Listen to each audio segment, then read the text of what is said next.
भारत के सबसे बड़े स्ट्रेटेजिस्ट माने जाने वाले पॉलिटिकल स्ट्रेटेजिस्ट प्रशांत किशोर जमीन पे लेटे पड़े हैं। जब बिहार में चुनाव लड़ रहे थे तो बड़ी बड़ी बातें कर रहे थे, पत्रकारों को तो कुछ समझ ही नहीं रहे थे। पत्रकार को तो छोड़िए, प्राइम मिनिस्टर पे भी अजब तरीके से अटैक कर रहे थे। पत्रकारों से तो भिड़ गए थे, उनकी बेइज्जती करने में कोई कसर नहीं छोड़ी थी। लेकिन जैसे ही रिजल्ट आया है ऐसा लग रहा है कि उनको बाहर निकलने की हिम्मत ही नहीं हो रही है, जमीन पे लेटे पड़े हैं। ठीक वैसे ही जैसे गुब्बारे में जब हवा भरा हुआ रहता है ना, वो आसमान में उड़ता है, लेकिन जैसे ही हवा निकाल दीजिए वो जमीन पे लेट जाता है। इनकी हालत भी वैसे ही हो गई है। मीडिया ने उनको ऐसे चढ़ा बढ़ा के पेश किया था बिहार में, जैसे बिहार में एक नया अल्टरनेट आ चुका है।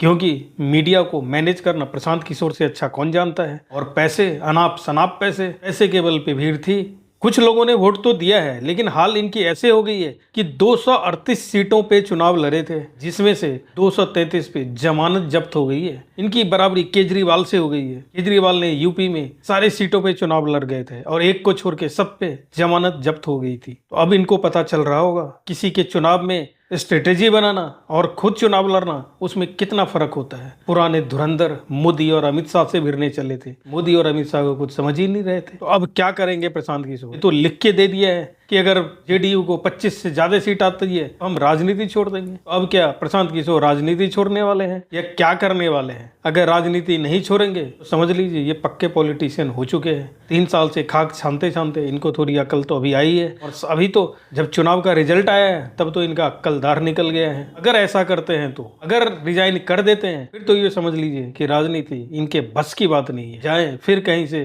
किसी की स्ट्रेटेजी बनाएं। ममता बनर्जी का चुनाव होने वाला है बंगाल में अगले साल, उसके पीछे लग जाए। लेकिन अब क्या ममता बनर्जी इसको सटने देगी? इसको पता चल गया है कि ये कुछ नहीं, हवा भरा हुआ गुब्बारा है खाली। जीतना तो उसे अपने ही बल पे पड़ेगा।